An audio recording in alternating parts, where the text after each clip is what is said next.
Agradeço aí os comentários. Agora tenho certeza que esses assuntos vão surgir de novo aí na plateia. Então vamos abrir para questões. Por favor, você fala o seu nome, tá? Oi. Meu nome é Tomás, eu sou aluno de Economia, agora no 2º ano.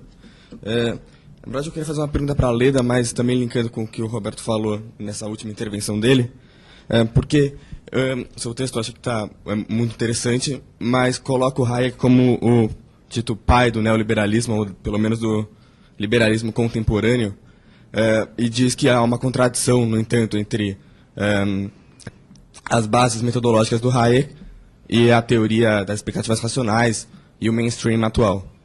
Eu não sei, não seria talvez... porque o liberalismo ele pode ser defendido de duas formas, através de uma moral e através de termos econômicos. Talvez a parte do Hayek foi apropriado pela Lady Thatcher, pelo Reagan e pelos demais que iniciaram o movimento de reformas liberalizantes, talvez tenha sido realmente o discurso moral dele, mas as práticas econômicas, propriamente ditas, que foram adotadas por pelos países do dito neoliberalismo, elas não eram práticas econômicas que o Hayek defendia. Então, não sei, talvez seja tentar colocar o Hayek como pai desse movimento, só que, na verdade, ele pode ter sido mais um consultor moral dessa disciplina. E aí, fazendo um retrospecto mais antigo, talvez seja misturar, como fruto da Revolução Marginalista, coisas que são completamente diferentes, como Jevons e Menger, por exemplo. Querendo ou não, os dois, eles participaram do mesmo movimento, que pode ser chamado de Revolução Marginalista, mas eles propunham ideias completamente diferentes. Então, dizer que o Menger é pai da teoria econômica moderna também não faria sentido, apesar dele estar junto no surgimento da Revolução Marginalista. Então, na verdade, seria esse o comentário e, de novo, agradecer a vocês todos por terem feito esse maravilhoso evento. Obrigado. Senhora Leda. Bem, eu acho que a sua solução, vamos dizer assim, para resolver a contradição, seria adequada se não fosse uma característica que é a seguinte: o movimento que o Hayek inicia em 47, né, ele, na realidade, faz uma releitura do liberalismo, né, e acaba, quer dizer, porque o liberalismo, a gente sabe, é uma filosofia que tem séculos de vida, né, que tem, quer dizer, ela é absolutamente revolucionária no seu início, porque ela vai pregar, por exemplo, a tolerância religiosa, a liberdade de expressão, etc, etc, né, mas o que sobrou dessa teoria, da sociedade de Montpellier, sobrou a defesa do mercado. Então, eu no livro que escrevi, tratando de discurso econômico, enfim, chama-se Modernidade do Discurso Econômico, faço lá um pouco essa discussão. Qual seria a diferença entre o liberalismo original, vamos dizer, e o neoliberalismo, né? Ainda que o neoliberalismo atual, do fim de século, não possa ser confundido com a sociedade de Montpellier, né, como o próprio Roberto concorda, né, o fato é que de todos aqueles princípios e máximas e filosofia moral, vamos dizer assim, que estavam na base do liberalismo original, a ênfase completa, né, é na defesa do livre mercado e da livre iniciativa. Né? E por quê? Porque justamente o Hayek estava... A gente precisa lembrar aqui também que tem um debate importantíssimo ao longo aí de 2 décadas quase entre o Hayek e o Keynes. Né? Quer dizer, o Hayek foi trazido pelo von Mises para a London School of Economics para enfrentar o demônio keynesiano. Era esse o acordo. Né? Quer dizer, e o Hayek, inclusive, ele reúne em torno de si vários dos mais brilhantes alunos, né? No começo da década dos 30, quando ele vai para a London School, se não me engano, em 33, e no final da década, todos aqueles que estavam com o Hayek estavam com Keynes. Quer dizer, né, ele perdeu a batalha, vamos dizer assim. E a história se voltou contra as ideias do Hayek. Por quê? Porque dada a Grande Depressão, as duas guerras e a Guerra Fria e todo aquele contexto que se formou no pós-guerra, né, era evidente que vinha uma avalanche intervencionista. Né? O Hayek percebeu isso, é evidente para nós hoje, né, que estamos olhando aqui 60 anos depois que a coisa aconteceu. O Hayek percebeu isso e acertou na mosca. E tomou essa iniciativa de fundar uma sociedade cuja principal função era preservar, né, a economia de mercado. Então, quer dizer, não dá para separar, né, a coisa econômica da coisa moral. Pelo menos não nessa sociedade, até onde eu consigo enxergar. Roberto. Eu acho que a Leda abordou, ao falar da origem do liberalismo, acho que ela foi muito feliz. O liberalismo teve 3 fases importantes. A primeira é a defesa da liberdade de crença, ou seja, cada um de nós honrar a Deus à sua maneira. Isso é o início do liberalismo, essa é a pedra de toque do liberalismo. A segunda grande onda liberal veio com a liberdade de participação política, que nós chamamos de democracia. Isso é uma conquista do liberalismo e, essencialmente, cristalizou-se ao longo do século XIX. Começando particularmente na Inglaterra e posteriormente estendendo-se a todo o mundo. E terceira grande vertente é a vertente da liberdade econômica, isto é, o fim dos privilégios, a abertura a qualquer um de todos os mercados, a possibilidade de você ser livre nas suas escolhas. Os liberais, eu acho que isso foi apontado também com muita propriedade, os liberais acreditam que nós humanos somos seres morais. Nós temos responsabilidades morais. A liberdade ela não subsiste sem a responsabilidade. E essa é a razão, uma das coisas que a Leda apontou ainda há pouco, essa é uma das razões pelas quais nós nos opomos a esse Estado beneficente que tolhe a responsabilidade das pessoas. Esse Estado beneficente ele conseguiu o milagre de abolir uma das conquistas maiores da civilização, que foi a caridade. Hoje nós passamos pelo meio da rua, a gente vê gente jogada no meio da rua e nós, na mesma hora, a gente passa direto e diz, isso aí é a responsabilidade do Estado, eu já pago tanto imposto, quem tem que cuidar desses infelizes é o Estado. Isso é uma consequência danosa do intervencionismo. Então, eu queria enfatizar esse ponto, que eu acho que é um ponto muito importante, que geralmente é esquecido, essa história de defesa do mercado, não sei o quê. Eu sou membro da Montpellier, isso aí é muito secundário, Leda. Isso não tem a importância que se imagina que tenha. A defesa da propriedade tem mais importância, porque, desde Locke, nós nos habituamos a pensar que tudo aquilo que... Quer dizer, o nosso corpo nos pertence, então, os liberais sempre foram contra a escravidão. O maior dos liberais brasileiros nesse aspecto, Joaquim Nabuco, era um liberal de tudo que se possa imaginar, e foi o maior dos teóricos da abolição da escravatura aqui. Então, a partir daí, tudo aquilo, quer dizer, o nosso corpo nos pertence, nossas ideias nos pertencem, a nossa crença religiosa nos pertence o direito de participar da vida pública, nos pertence o direito de não conviver com privilégios. Esses são os princípios. E o mercado, ele tem essa propriedade de, por ser impessoal, ele evita o surgimento condottieri e ditadores, porque é impessoal. As pessoas, elas interagem, e da interação das pessoas surge esse conceito. O mercado é um conceito abstrato, não é um conceito, ele não é é uma instituição, ele não é algo concreto, não tem concretude. Então, essa é a ideia, acho que você apontou bem, não só na sua origem, mas hoje o mercado, o liberalismo, ele é calcado numa concepção moral da sociedade. Então, nós temos liberais, eu tenho vários, a maior parte dos liberais que eu conheço são ateus ou agnósticos. Eu, por exemplo, sou luterano, tem católicos, tem de tudo, tem judeus praticantes, tem judeus não praticantes. É um conceito, a parte econômica é muito pequena, é uma coisa muito secundária. A nossa preocupação maior com a humanidade, que para mim é algo que Deus criou, para outros não, é uma decorrência de um processo histórico, mas enfim, é a capacidade do ser humano de ter autonomia, e por ter autonomia ser responsável pelos seus atos. Bom, mais alguma pergunta? Você puder ficar de pé, porque a gente não consegue ver aqui do fundo. Tudo bem. Sou baixinho, né, então? Não, todo mundo sentado. Tá bom. Bom, meu nome é Nilson, estudante de Economia do 4º ano. A pergunta vai para os dois professores.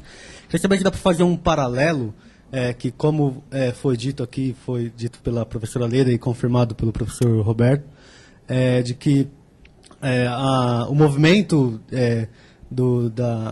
começado pela Margaret Thatcher e pelo Ronald Reagan a partir dos anos 80, foi apropriado pela teoria liberal do Hayek, Mises, etc. Mas assim, foi um fundo teórico para justificar um caminho, determinado caminho na economia real, né? Que, na verdade, defendia certos interesses de grupos dominantes à época e tudo mais. E queria saber se dá para fazer um paralelo, assim, o que eu quero dizer é que não foi aplicado rigorosamente como defendida pelos teóricos liberais.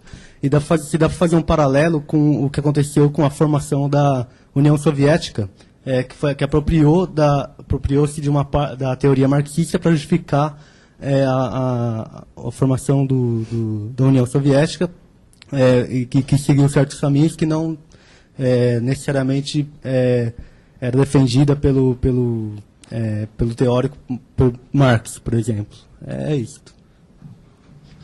Se dá para fazer um paralelo entre esses dois movimentos. Tem mais alguém que vai fazer uma pergunta nessa direção? Então vamos responder para a gente. Professora Leda.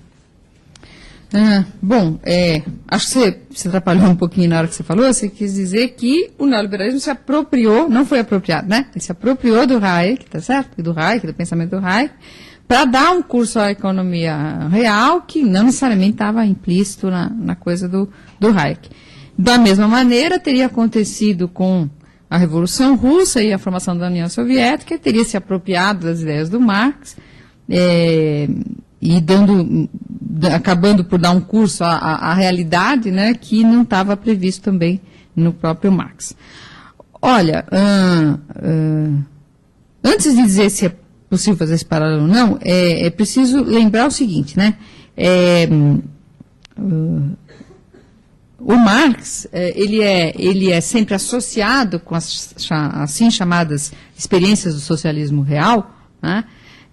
Mas de uma forma indevida, porque o Marx escreveu muito pouco sobre o socialismo, né? Ele escreveu o Manifesto Comunista, onde ele não diz como será a nova sociedade, ele não deu uma receita de bolo em nenhum lugar, né? As poucas vezes em que ele falou, né, uns poucos pontos da sua obra, onde ele falou de uma sociedade pós-capitalista ou qualquer coisa nesse sentido, ele falava, por exemplo, de trabalhadores livremente associados. Ele nunca falou em planejamento central, por exemplo, né?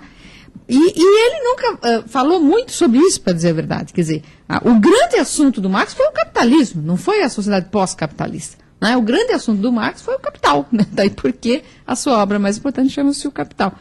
Então, de fato, é simplesmente por uma questão ideológica, né, que se associou o Marx às políticas adotadas pelo chamado socialismo real. O que acabou jogando nas costas dos marxistas um enorme peso, né, um peso do qual o marxismo custou a se livrar, e eu diria que tem se livrado aí só nas duas últimas décadas, né, principalmente depois da separação entre, por exemplo, o marxismo e as práticas stalinistas, que são práticas ditatoriais, enfim, reprováveis sob qualquer critério que a gente tenha, né? Então, não há nenhuma relação de fato. Acho que dá, em princípio, para fazer um paralelo, né? No sentido se a gente entender o Hayek, no sentido que eu coloquei aqui, em que me parece que o Roberto não discorda muito, né? Que é justamente isso, quer dizer, porque só para voltar à tal grande transformação do Hayek, isso é um problema na literatura, né? Por que o Hayek, de repente, deixou de ser economista? Ele era um brilhante teórico, né? Vinha escrevendo teoria econômica, produzindo teoria econômica nos moldes da escola austríaca, que foi onde ele se formou, não é? Era, digamos assim, um dos filhos mais brilhantes da escola austríaca, e de repente, em 1937, ele escreve esse artigo, depois escreve uma série de outros, né, que ele publica mais tarde, acho que em 1944, numa coletânea, né, e aí ele simplesmente deixa de ser um economista, ele passa a tratar de direito, de liberdade, de legislação, né, isso é conhecido na literatura como a transformação de Hayek, né. E tem, como eu disse, várias visões sobre por que diabos que tem essa mudança tão grande na trajetória intelectual do Hayek. A minha particular visão é que juntou-se uma série de outras coisas, né? Quer dizer, o Roberto se referiu ao debate sobre o cálculo socialista, eu também me referi, e eu acho, Roberto, aí eu acho que a gente discorda um pouco, eu acho que não ficou, o debate não deixou provado, né, que sem os preços de mercado você não pode gerir a sociedade. Ou deixou provado isso indiretamente, porque, na realidade, eu acho que o principal resultado, e que realmente deixou o Hayek muito desgostoso, né, é que você poderia justificar uma sociedade centralmente planificada com a teoria neoclássica, né, que foi o que fez o Abba Lerner, o próprio Oscar Lange, etc. Né, eles conseguiram demonstrar, né, que você atuaria como se fosse, né, o mercado e encontraria esses preços de uma maneira planejada, sem as agruras do mercado, portanto melhor. Né? Quer dizer, e isso era evidentemente um assinte para o Hayek. Então, eu acho que realmente o grande fator que levou o Hayek a romper, digamos assim, com a sua vida de economista, porque ele ia se mover dentro do paradigma dominante, ainda que com o viés austríaco, né? Mas ele ia se mover dentro desse paradigma, era de ele achar que realmente não havia como você, teoricamente, demonstrar a eficiência do mercado, o ótimo social que o mercado produz, o equilíbrio do mercado, até porque para ele isso não era importante, né? Para ele é importante preservar o mercado, porque o mercado preserva o indivíduo. Tá certo? É isso, para ele era isso. E o mercado é uma ordem espontânea, quer dizer, você não tem como prever resultados. Então, volto a dizer, teoria das expectativas racionais é um nonsense completo para o Hayek. Né? Então, acho que dá para fazer um paralelo, sim, por conta disso.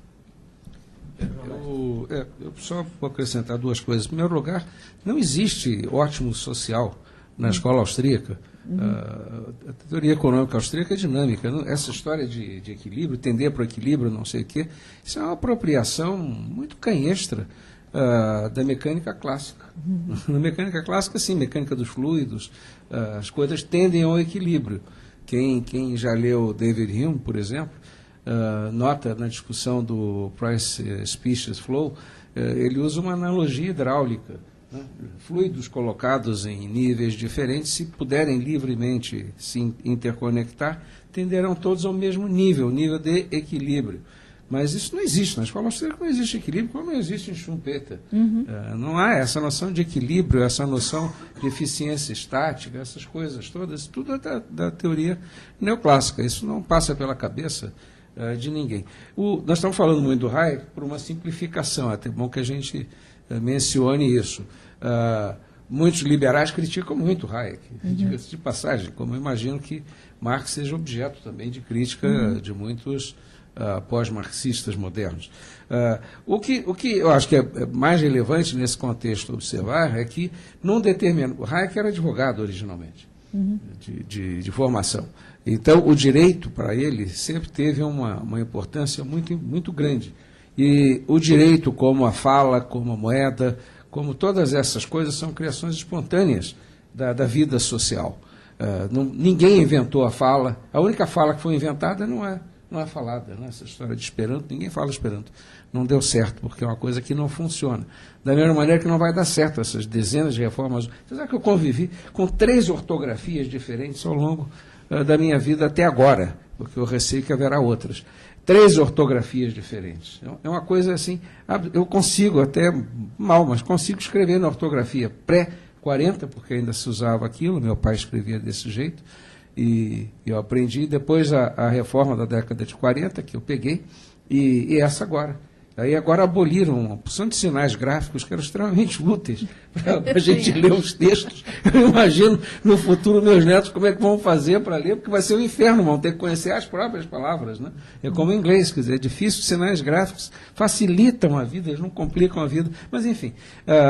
todas essas coisas são criações espontâneas. E para Hayek, a maior criação espontânea é o Estado de Direito. São as regras que regem a vida social. A vida social sem regras seria impossível de ser vivida. Toda vez que nós nos encontrássemos, nós imediatamente iniciaríamos um conflito.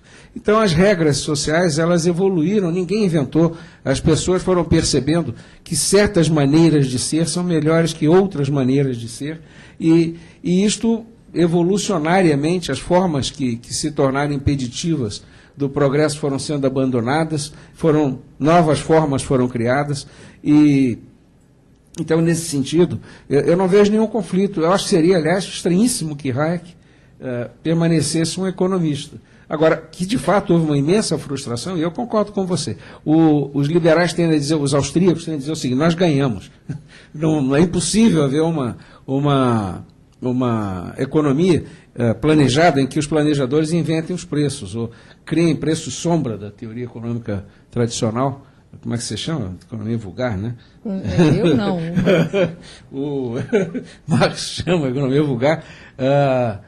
Seria impossível. Eu acho que o teste do pudim, nesse evento, e agora eu volto à pergunta do Newton, o teste do pudim, quem respondeu foi a história. A história mostrou que o planejamento central não funciona, ele desapareceu da face da Terra. Os únicos lugares em que esse negócio ainda subsistem, que são Coreia do Norte, Cuba e um ou outro país africano aí, que eu nem sei o nome, os únicos lugares em que esse negócio subsiste, as sociedades vivem miseravelmente. Eu lembro quando eu vendia café para a Alemanha, era uma coisa inacreditável. A Alemanha Oriental tinha ficado com os estados mais ricos da Alemanha. E aquilo ali era um inferno, porque era um país riquíssimo, tinha uma renda per capita naquela época que seria 5 vezes a nossa, e, no entanto, eles não tinham acesso às coisas mais comezinhas, nada existia ali. E, do outro lado, assim, você passava para o outro lado, e na época era um país, talvez, um dos 5 países mais ricos do mundo, e com a população tendo acesso a todos os bens. Coreia do Sul versus Coreia do Norte. A história, nesse sentido, acho que a história ensina muito e, às vezes, resolve certos paradoxos que a teoria é incapaz. Esse debate do planejamento socialista, acho que não foi resolvido pela teoria. Os dois lados acharam que ganharam. Então, na verdade, na melhor das hipóteses, houve um empate, não? Houve uma enorme ignorância sobre quem ganhou. Agora, a história é taxativa, caiu, o negócio desmoronou, porque, se não tivesse desmoronado, os países socialistas todos teriam perecido.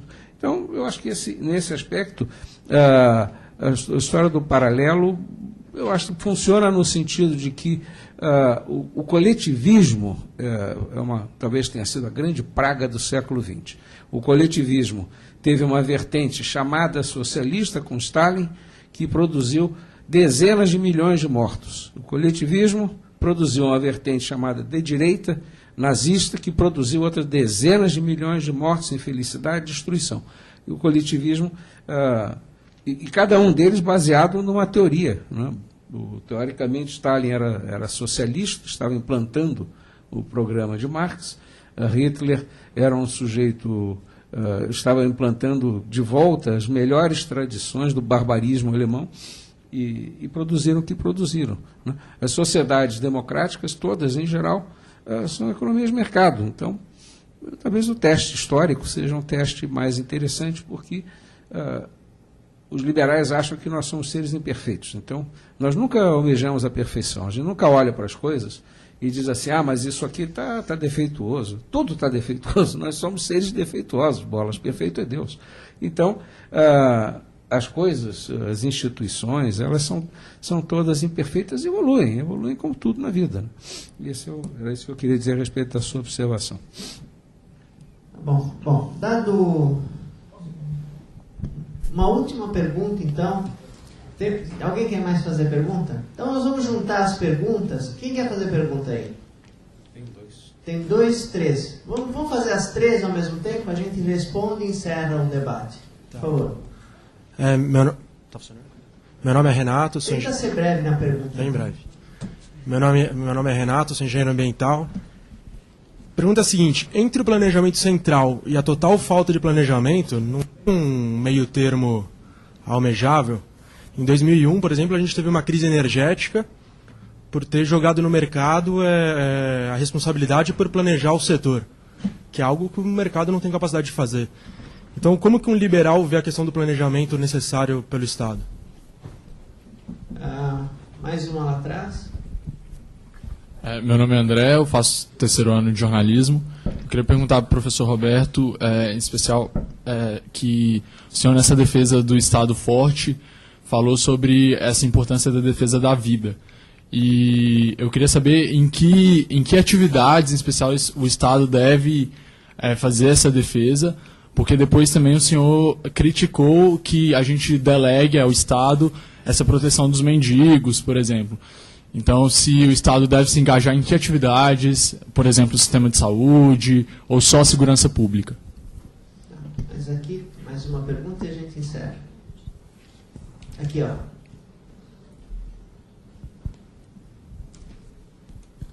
Olá, meu nome é Vitor, sou aluno de Economia. Acho que a minha pergunta vai na linha dos dois, para o professor Roberto. Uma vez que, ao meu ver, assim, você não pode falar em liberdade econômica se você não pressupõe um mínimo de condição social para o exercício da liberdade. A minha pergunta é se, em que ocasiões o Estado poderia intervir, porque o senhor disse que é justificável se ele intervir na manutenção da vida, do Estado de Direito e da propriedade. Eu queria saber se são tão somente essas ou se elas delimitam tudo que pode favorecer o exercício de uma liberdade. Obrigado. Professora Helena? Eu acho que as perguntas foram mais para o Roberto, mas em todo caso, eu vou fazer uma pergunta para o Roberto também. Então, você fala assim, já junta as 4 já. Mas para falar um pouquinho do que foi dito. É claro que há um meio termo entre planejamento central e quem que fez a pergunta ali. E a total falta de planejamento, né? Acho que a democracia social, né, dos países europeus, principalmente no período do pós-guerra até meados dos anos 70, buscou justamente isso, né? E acho que foi muito bem sucedido, tá certo? Quer dizer, aquelas sociedades são sociedades, digamos, onde os problemas, os assim chamados problemas sociais, mesmo depois de 2 décadas de uma certa destruição disso, né, uma tentativa de destruição disso, é onde você tem ainda as melhores condições de vida. Os países escandinavos têm os melhores índices do que você quiser, IDH, de saúde, educação, enfim, todos os índices de pobreza, todos eles, né, e é evidente que esse é um meio termo, né, entre a total falta de planejamento, quer dizer, todo o poder ao mercado e o Estado só garantindo as regras para o jogo do mercado, né? Quer dizer, fazendo jurisprudência e segurança pública e garantindo propriedade, etc. E uma economia completamente planificada de modo central, que, como o próprio Roberto já disse, quer dizer, a história foi meio taxativa nesse sentido, né? Com relação então, eu acho que a outra pergunta está relacionada a isso, né? Onde é que o Estado deve ou não intervir? Eu acho que aí é que vão as diferenças entre aqueles muito liberais, que acham que, na realidade, o Estado deve intervir muito pouco, e os menos liberais, né, que acham que o Estado tem um papel a desenvolver em vários setores, né, da vida em sociedade e da economia, particularmente. Agora, Roberto, pegando aqui a pergunta do Vitor, eu vou te amolar um pouquinho. Pegando a pergunta do Vitor, eu te perguntaria o seguinte: você disse que, eu achei interessante, você disse que um dos efeitos nefastos do Estado foi que ele acabou com o sentimento de caridade, né? Então, eu te pergunto, como é que você se coloca frente a um programa como o Bolsa Família, considerando que ele é produto de uma receita liberal que veio do Friedman, né? Que o Friedman que foi o sujeito que inaugurou essa ideia do renda mínima, alguma coisa desse tipo, imposto de renda negativa, alguma coisa dessa ordem, né? para, de alguma maneira, eu entendo assim, pelo menos, de alguma maneira, minorar, né, os efeitos naturais, né, da economia de mercado, que acaba produzindo desigualdade, etc, etc. Sendo esta uma receita liberal, e tendo que ser necessariamente implantada pelo Estado, não tem outro jeito, né? Então, como é que você se coloca frente a ela? Uma vez que você disse que um dos efeitos deletérios da intervenção do Estado foi o fim do sentimento de caridade. Eu vou responder pela ordem. Em primeiro lugar, eu vou trazer um assunto que nós não tocamos, porque nem era o objetivo, mas que está subjacente, que é o conflito entre liberdade e igualdade, que eu acho que é um conflito importante e que norteia muito do que está sendo falado aqui. Mas não a tua primeira pergunta. O Hayek e os liberais em geral distinguem muito claramente organizações e o mercado. Organização é aquilo que é construído com um propósito objetivo, um desígnio, né? O objetivo da USP é produzir conhecimento e transmiti-lo, entre outras coisas. Mas esse é um objetivo claro. Se a USP se aqui não tiver aula e aqui não tiver pesquisa, então fecha, porque está errado, né? Tem um objetivo. Então, a USP tem que ser planejada, porque senão não conseguirá atingir os seus objetivos ou vai atingi-los de uma maneira ineficiente, vai gastar demais, ou vai produzir um conhecimento de segunda categoria, né? Então, é muito claro. O setor elétrico era todo estatal. O setor elétrico, a geração continua basicamente estatal. Deveria ter sido planejado. No mundo inteiro, onde há setores estatais, como são organizações, pressupõe-se um planejamento. Em qualquer organização, qualquer botequim tem um planejamento, né? Às vezes, normalmente caixa, mas tem um planejamento. Então, o que houve ali, novamente, foi uma falha de governo. O governo privatizou um pedaço e deixou o outro pedaço sob seu controle. E disso aí surgiram as maiores contradições e os maiores conflitos, porque a transmissão e a distribuição foi parcialmente privatizada, a geração foi parcialmente privatizada, mas não foi toda privatizada. Então, nisto aí, desmantelou-se o sistema de planejamento, que era um bom sistema de planejamento, diga-se de passagem. Quer dizer, o Estado não precisa ser ineficiente sempre. Não há nenhuma obrigação do Estado, não deve ser um objetivo do Estado ser ineficiente. Deveria ser o contrário. Então, eu acho que foi uma falha braba, uma falha braba do governo social-democrata, de então, que permitiu que a coisa chegasse ao ponto em que chegou. Aí isso envolve 1001 problemas, vão desde tarifas até a ausência de regras claras de gestão de empresas potencialmente privatizáveis, preço, houve de tudo. Não vamos nos esquecer que o governo social-democrata privatizou porque precisava de dinheiro. Ali não teve filosofia nenhuma. Não vamos nos iludir com essas coisas que, senão é que a gente queria se enganar. Eles estavam precisando de dinheiro. Foi para isso que eles fizeram a privatização. Bom, qual o tamanho do Estado? E a outra pergunta do Vitor, que é mais ou menos parecida, né? Em que ocasiões o Estado deve interferir? Eu acho que aqui, de novo, há uma gama imensa de opiniões. São opiniões. Eu acho que existem funções mínimas. Essas funções são indelegáveis. A preservação do Estado de Direito não pode ser deixada à iniciativa privada, porque senão cada um fará o seu próprio direito a seu próprio favor, né? A proteção à vida, preferentemente, não deve ser deixada ao cuidado de cada um, senão nós andaríamos armados e, como, aliás, minha cidade é assim, né? Diga-se de passagem, só os bandidos andam armados e protegem sua própria vida. Os cidadãos normais não. Mas, na minha opinião, agora eu vou dizer a minha, né? Eu assumo as minhas. Eu fico com as básicas. Proteção à vida, eu até vou simplificar, vou botar a propriedade dentro do Estado de Direito. Proteção à vida e proteção ao Estado de Direito. Isso é função indelegável do Estado. Há uns neocons e uns anarques que acham que mesmo isso pode ser delegado ao setor privado. Não vejo como, acho que na prática é impossível. Então eu ficaria com essas. A maior parte dos liberais, eu diria quase unanimidade dos liberais, é aqui que entra a história da igualdade, acha que, uma vez que a história do país, não é o mercado, desculpe, mas nisso eu vou discordar, não foi o mercado que produziu essa dicotomia entre brancos e negros, entre ricos e pobres. O que produziu isso foi a nossa história. A nossa história produziu isso. Nós nunca tivemos mercado funcionando aqui, então não compro essa parte do argumento. Mas a maior parte dos liberais acha que se deve, isso teria de ser feito através do Estado, garantir um mínimo de igualdade de condições no início. Isso implica a distribuição, em geral, quase todos os liberais são favoráveis à distribuição de vouchers de educação e de um sistema de distribuição de vouchers de planos de saúde. Ou seja, através da tributação, você minoraria essas diferenças, dando para cada um a opção de buscar onde deve educar seus filhos e onde deve procurar o melhor tratamento para a sua saúde. A razão disso é simples, isso estimularia a concorrência. Haveria um grande número muito maior de provedores, as pessoas escolheriam, né, onde morre muita gente ao ser atendida, esse troço fechava. Uma escola que produz maus resultados seria fechada. Eu, particularmente, tenho uma ideia muito boa para as escolas, que era entregar as escolas para os professores.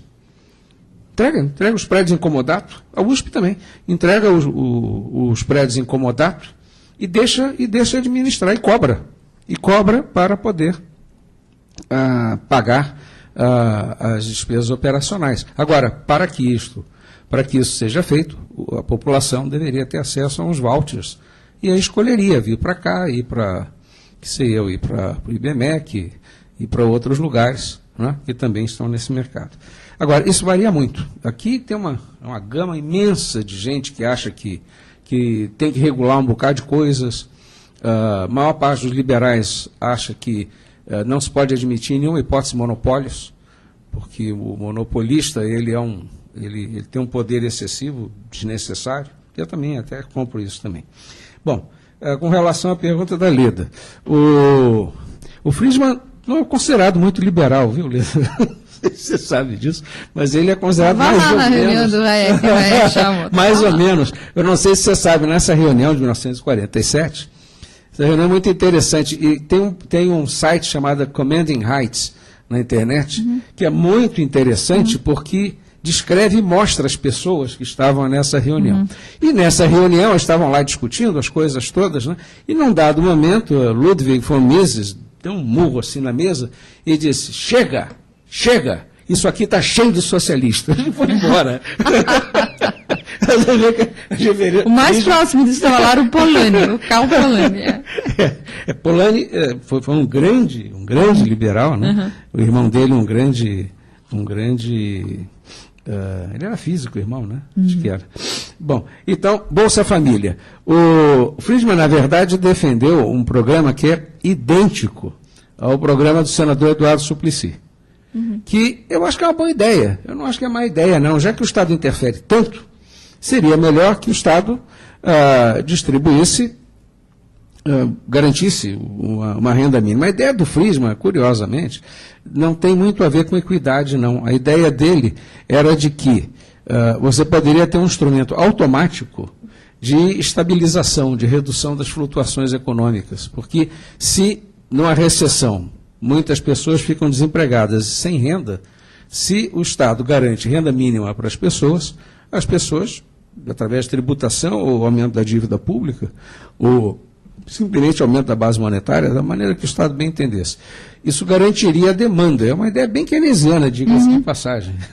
Não tem nada de austríaco isso. Agora, o Bolsa Família em si, não, esse eu sou frontalmente contra. Como está, sou frontalmente contra. Prefiro o programa anterior, do qual este aqui se inspirou, que havia uma contrapartida clara, né? As pessoas receberiam quantias, desde que atendessem a determinados requisitos, um dos quais manter, pelo menos, as crianças nas escolas. Então, havia uma série de pré-requisitos. O atual não tem pré-requisito nenhum.